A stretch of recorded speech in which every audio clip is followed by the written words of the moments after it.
மாலை 6 மணி. அந்தி மாலை நேரம்.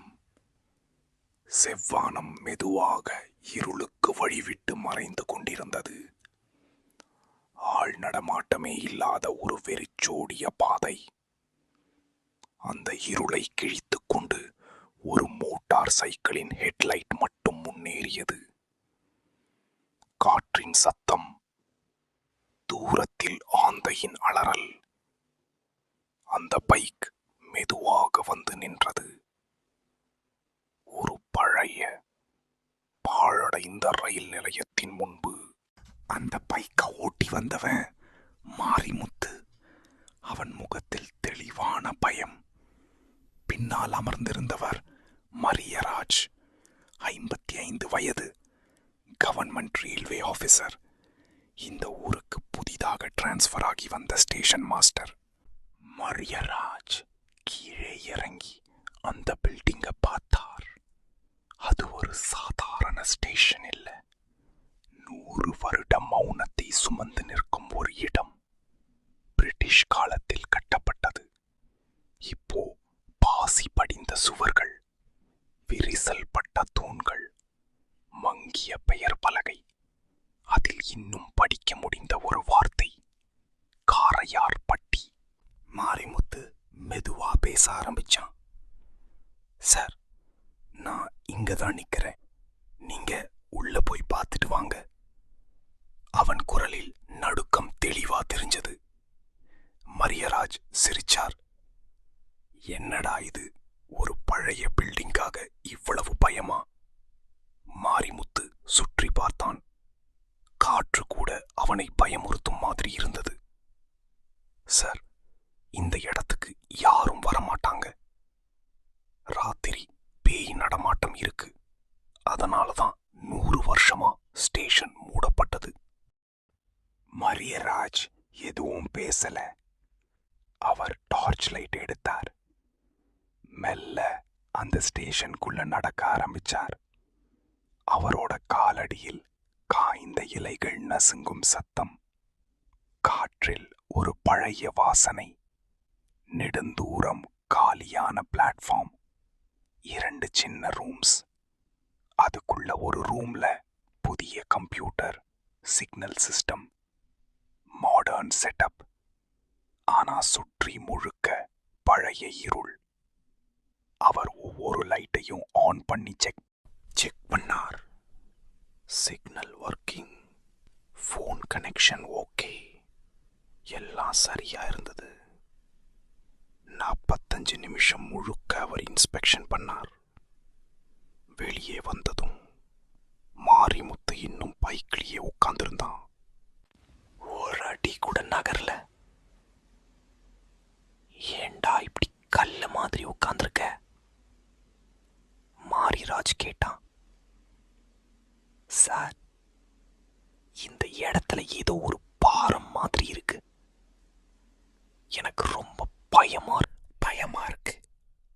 மாரிராஜ் சிரிச்சா. பேச்ச மாத்தினார். இங்க டிக்கெட் கவுண்டருக்கு ஒரு ஆள் வேணும்.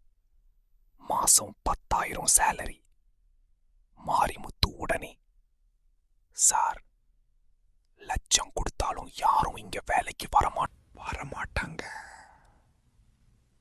அவர்கள் போன அடுத்த நொடி ஸ்டேஷன் முன்புல இருந்த tube light tick tick tick ஃபிளிக்கராக ஆரம்பிச்சது.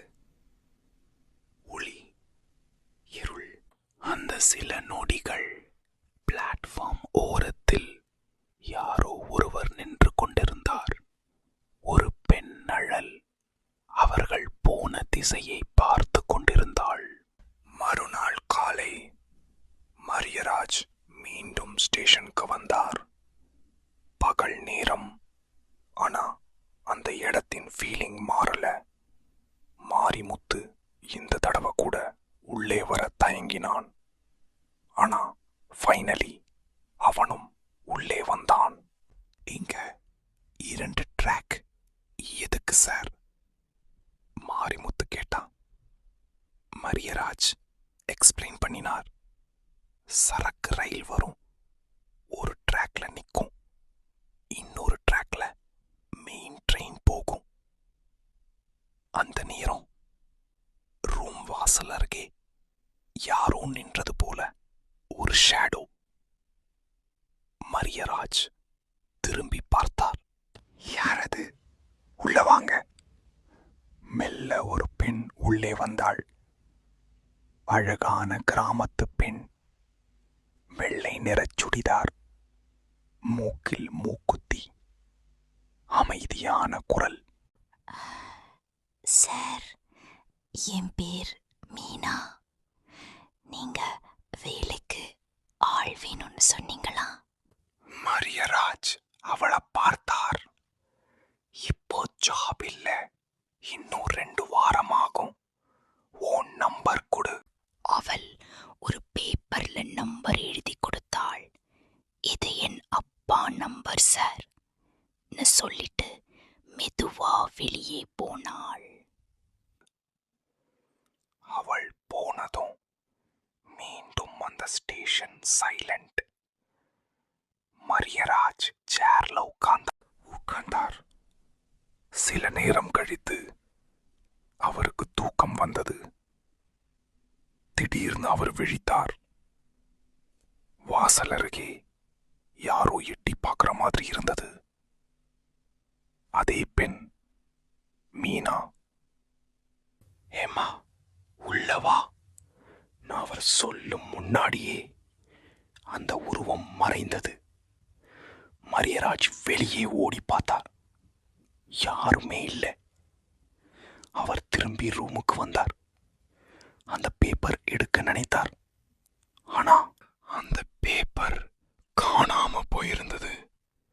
அந்த நேரம் போன் வந்தது. மாரிமுத்து. மரியராஜ் கேட்டார், டா, மீனான்னு ஒரு பொண்ணு வந்திருந்தா? மாரிமுத்து சில நொடிகள் அமைதியாயிருந்தான். பிறகு மெதுவா சொன்னான், சார், எங்க ஊர்ல மீனான்னு பேர்ல யாருமே இல்ல. அப்போ மரியராஜ் பார்த்தது யார்? அந்த மாயமான பேப்பர் எங்கே போச்சு? இந்த ஸ்டேஷன்ல என்ன நடந்துச்சு 100 வருடங்களுக்கு முன்னாடி? மாரிமுத்து சொன்ன அந்த ஒரு வார்த்தை மரியராஜன் மனச முழுக்க கலக்கி விட்டது. சார், எங்க ஊர்ல மீனான்னு பெயர் கொண்ட எந்த பொண்ணும் இல்ல. அந்த வார்த்தையை கேட்ட உடனே மரியராஜ் சில நொடிகள் பேசவே முடியாமல் நின்றார். மதியம் ஸ்டேஷன்ல வந்து தன்னோட முன்னாடி நின்று பேசின அந்த பெண், அவளோட முகம், அவள் குரல், அவள் எழுதிட்டு போன நம்பர், இது எல்லாமே எப்படி பொய்யா இருக்கும்?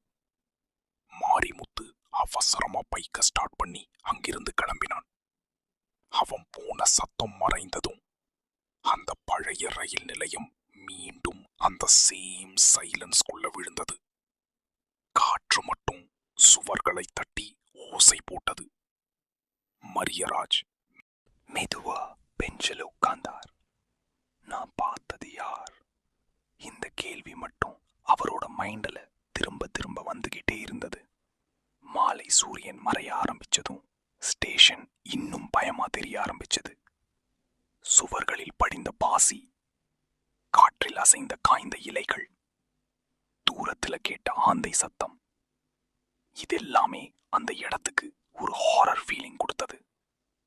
அந்த இரவு வீட்டுக்கு திரும்பிய மரியராஜ் கதவை திறந்து உள்ளே சென்றார். ஆனா உள்ளே போன உடனே கிச்சன் சைட்ல வெசல் ஓசை கேட்டது. அவர் கொஞ்சம் தயக்கத்தோடு அங்க போய் பார்த்தார். அங்கே ஒரு வயதான பாட்டி அடுப்பின் முன் நின்று சாம்பார் கிளறி கொண்டிருந்தாள். மரியராஜ் அதிர்ச்சியுடன் கேட்டார், யாரும்மா நீங்க? பாட்டி சிரிச்சா மாதிரி திரும்பி, மாரிமுத்து தான் சொன்னான் தம்பி, உங்களுக்கு சமைக்க ஆள் வேணும்னு சொன்னாள். அவளுக்கு 80 வயசுக்கு மேல் இருக்கும். ஆனா முகத்துல ஒரு விசித்திரமான அமைதி. அந்த வயசுல கூட அவளோட தலைமுடி கருப்பா இருந்தது. மரியராஜ் அவங்க கொடுத்த சாப்பாட்டை சாப்பிட ஆரம்பிச்சார். சாப்பிடும்போது மெதுவா கேட்டார், பாட்டி, இந்த ரயில் நிலையத்தை பற்றி ஊர்ல நிறைய பேச்சு இருக்கு. என்ன ஸ்டோரி? அந்த பாட்டி கொஞ்ச நேரம் அமைதியா இருந்தா. பிறகு மெதுவா பேச ஆரம்பிச்சா. பழைய காதல் கதை. 100 வருஷத்துக்கு முன்னாடி அந்த ஸ்டேஷன் நல்லா இயங்கிட்டு இருந்த நேரம், இந்த ஊர்ல மீனம்மான்னு ஒரு அழகான பெண் இருந்தா. அவள் தினமும் ஸ்டேஷனுக்கு வந்து ட்ரெயின் பாப்பா.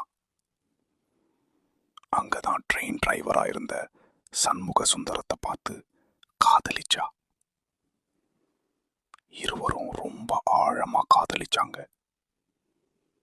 ஆனா அந்த காலத்துல காஸ்ட் ப்ராப்ளம் ரொம்ப ஸ்ட்ராங். மீனம்மா வீட்டுக்காரங்களுக்கு இந்த பிடிக்கல. ஒரு நாள் இரவு சண்முக சுந்தரத்தை தண்டவாளம் அருகே அடிச்சு கொன்னுட்டாங்க. அந்த விஷயம் தெரிஞ்ச மீனம்மா அதே இரவு ட்ரெயின் முன்னாடி குதிச்சிட்டா. ஆனா அவளோட பாடி எங்கேயும் கிடைக்கல. அதுக்கப்புறம் தான் அந்த ஸ்டேஷன்ல ஷேடோ ஃபிகர்ஸ், ஃபுட் ஸ்டெப்ஸ், பெண் குரல், இப்படி பல விஷயங்கள் நடக்க ஆரம்பிச்சதாம். அதனால ஸ்டேஷன் மூடப்பட்டதாம். இந்த கதை கேட்ட உடனே மரியராஜ் கையில இருந்த டம்ளர் ஆல்மோஸ்ட் கீழே விழுந்தது. ஏன்னா பகலில் தன்னிடம் பேச வந்த அந்த பெண் டிஸ்கிரிப்ஷன் இந்த மீனம்மா ஸ்டோரியோட பர்ஃபெக்டா மேட்ச் ஆகுது. அவர் பாட்டிய கவனமா பார்த்தார். அவளோட மூக்குத்தி மின்னியது. அதே மாதிரி அந்த மீனா கிட்டையும் இருந்தது. அவர் நடுங்கும் குரலில் கேட்டார், பாட்டி, உங்க பேர் என்ன? பாட்டி மெதுவா சிரிச்சு சொன்னா, செல்லம்மா. அவ்வளோ சொல்லிட்டு லைட்னிங் ஸ்பீட்ல வீட்டை விட்டு வெளியே போயிட்டா. அந்த வயசுல அவ்வளோ வேகமா நடக்க முடியுமா? மரியராஜ் முழுக்க கலங்கி போனார். அடுத்த நாள் மதியம் ஸ்டேஷனுக்கு திரும்பி வந்தார். அவர் ரூம் கதவை திறந்து உள்ள போனார். அந்த டேபிள் மேல் ஒரு சிறிய காகிதம் காத்துல அசைஞ்சுகிட்டு இருந்தது.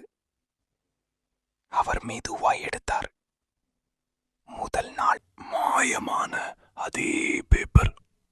ஆனா இந்த தடவை நம்பர் இல்ல. ஒரே ஒரு வார்த்தை மட்டும், மீனம்மா, பழைய தமிழ் எழுத்துல எழுதப்பட்டிருந்தது. அவரோட இதயம் வேகமா துடிக்க ஆரம்பிச்சது. இது மனிதர் இதங்களோட வேலை இல்ல, இதுக்கு பின்னாடி வேற ஏதோ இருக்கு. அவர் உடனே வெளியே ஓடி வந்து பெஞ்சில் உட்கார்ந்தார். இரவு வரப்போகும் ட்ரெயின் தான் இப்ப அவருக்கு ஒரே நம்பிக்கை. தூரத்துல ட்ரெயின் லைட் தெரிய ஆரம்பிச்சது. ஆனா அந்த வெளிச்சத்துக்கு முன்னாடி பிளாட்ஃபார்ம் ஓரத்தில் வெள்ளை ட்ரெஸ் போட்ட ஒரு பெண் நின்று கொண்டிருந்தாள். அவள் மெதுவா தலை தூக்கி பார்த்தாள். அது மீனம்மா தான். தூரத்தில் தெரிந்த அந்த ட்ரெயின் லைட் மெல்ல மெல்ல காரையார்பட்டி ஸ்டேஷனுக்கு அருகே வந்தது. அந்த லைட் வெளிச்சத்தில் பிளாட்ஃபார்ம் ஓரத்தில் நின்றிருந்த அந்த பெண்ணின் முகம் தெளிவா தெரிஞ்சது. வெள்ளை நிற ட்ரெஸ், மூக்கில் மின்னும் மூக்குத்தி, அமைதியான பார்வை. அது மீனம்மா தான். மரியராஜ் பெஞ்சில இருந்த இடத்திலிருந்து எழுந்து நின்றார். ஒரு நொடிக்கு அவர் கால் கூட நகரல. இது நிஜமா இல்ல என் கண்களுக்கு தெரிகிற பிரமையா? அவர் மனசுக்குள்ள கேள்வி. அடுத்த நொடி ட்ரெயின் ஸ்டேஷனுக்குள் வந்து நின்றது. அந்த பெரிய இன்ஜின் ஓசை அந்த சைலன்ஸை கிழிச்ச மாதிரி இருந்தது. மரியராஜ் மீண்டும் அந்த பெண்ணை பார்த்தார். ஆனா அவள் இருந்த இடம் காலி.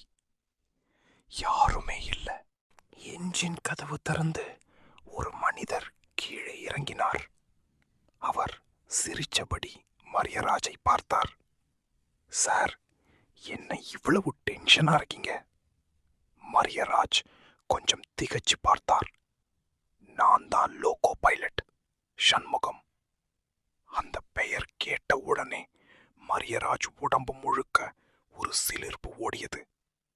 சண்முகம், அதே பெயர், செல்லம்மா பாட்டி சொன்ன காதலன் பெயர். ஆனா அவர் எதுவும் சொல்லல. அந்த டிரைவரோட ஃபேஸ் காமா இருந்தது. அவரை பார்த்ததும் ஒரு நிம்மதி வந்த மாதிரி தோணுச்சு. இருவரும் ஸ்டேஷன் ரூம்குள்ள போய் கொஞ்ச நேரம் பேசினாங்க. சண்முகம் கேஷுவலா பேசிக்கொண்டே இருந்தான். 100 வருஷத்துக்கு அப்புறம் இந்த ட்ராக்ல மீண்டும் ட்ரெயின் வருது சார். இது ஒரு ஹிஸ்டரி சொன்னா. மணி 8 ஆனதும் கிரீன் சிக்னல் போட்டார் மரியராஜ். ட்ரெயின் கிளம்ப தயாரானது.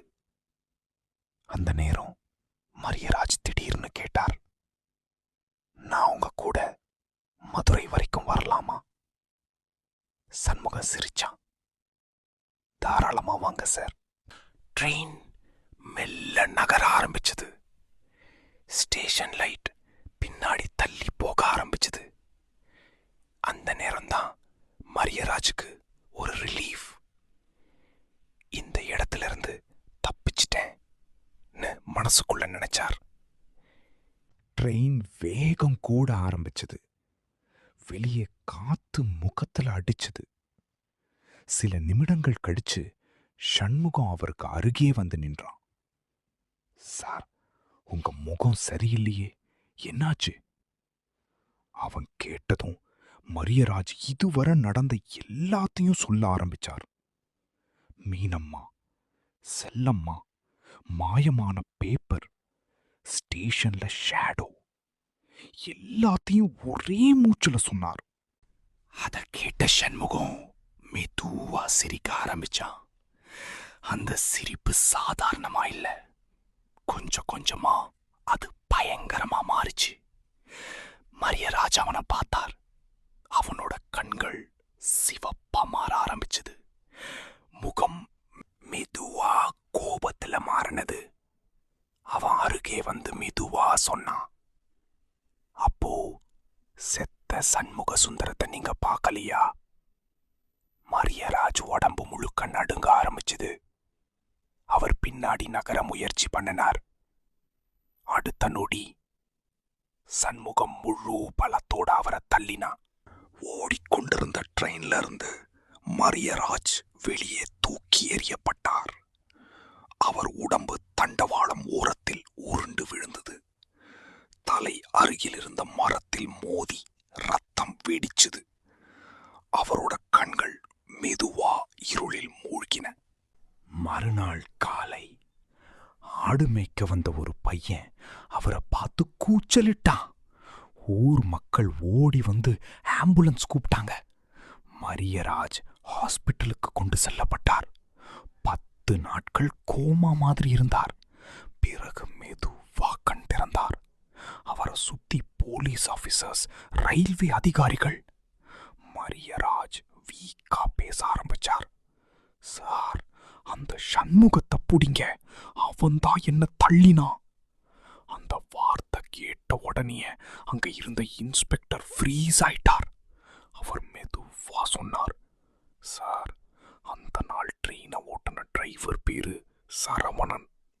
சண்முகம் யாருமே இல்ல. மரியராஜ் முகம் வெண்மையாயிடுச்சு. அந்த நேரம் அருகே நின்ற மாரிமுத்து மெதுவா பேசினான். சார், 100 வருஷத்துக்கு முன்னாடி மீனம்மாவை காதலிச்ச டிரைவர் பேரு சண்முக சுந்தரம். அந்த ஒரு வார்த்தை ஹாஸ்பிட்டல் ரூம் முழுக்க சைலன்ஸ் ஆக்கியது. மரியராஜ் ஜன்னலுக்கு வெளியே பார்த்தார். தூரத்துல மலைகள், அதுக்கு பின்னாடி அந்த பழைய ஸ்டேஷன்.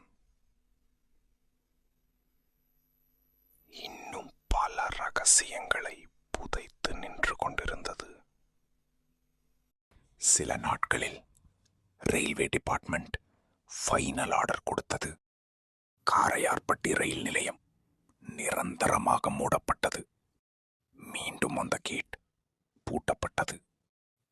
லைட்ஸ் ரிமூவ் பண்ணப்பட்டது. கம்ப்யூட்டர்ஸ், சிக்னல் எல்லாம் அகற்றப்பட்டது. மீண்டும் அந்த ஸ்டேஷன் 100 வருட பழைய அமைதிக்குள் மூழ்கியது. ஆனா இரவு நேரம் அந்த வழியா போற சில பேரு இன்னும் சொல்லுவாங்க, தூரத்துல ஒரு ட்ரெயின் விசில் சவுண்ட் கேட்கும். பிளாட்ஃபார்ம் ஓரத்தில் ஒரு பெண் ஷேடோ நின்று கொண்டிருக்கும். அவள் யாருன்னு தெரிஞ்சா அது இன்னும் மீனம்மாதான். தன்னோட சண்முகத்தை காத்துக்கிட்டு. அந்த இரவு நடந்தது உண்மையா இல்ல இன்னும் அந்த ஸ்டேஷன் யாரையோ காத்திருக்குதா? மரியராஜ் பார்த்தது ஒரு நிழலா அல்லது இன்னும் முடிக்கப்படாத ஒரு கதையா? இன்றைக்கும் அந்த பழைய தண்டவாளம் அருகில் நின்றா தூரத்திலிருந்து ஒரு ரயில் சத்தம் கேட்கும். ஆனா அங்க எந்த ரயிலும் வரவே வராது. 100 வருஷமா மூடப்பட்ட ஒரு ரயில் நிலையம். அங்க போனவங்க திரும்பி வந்ததில்லை. ஆனா ஒரு நாள் அது மீண்டும் திறக்கப்பட்டது. அந்த நாள்ல இருந்து மீண்டும் ஆரம்பமானது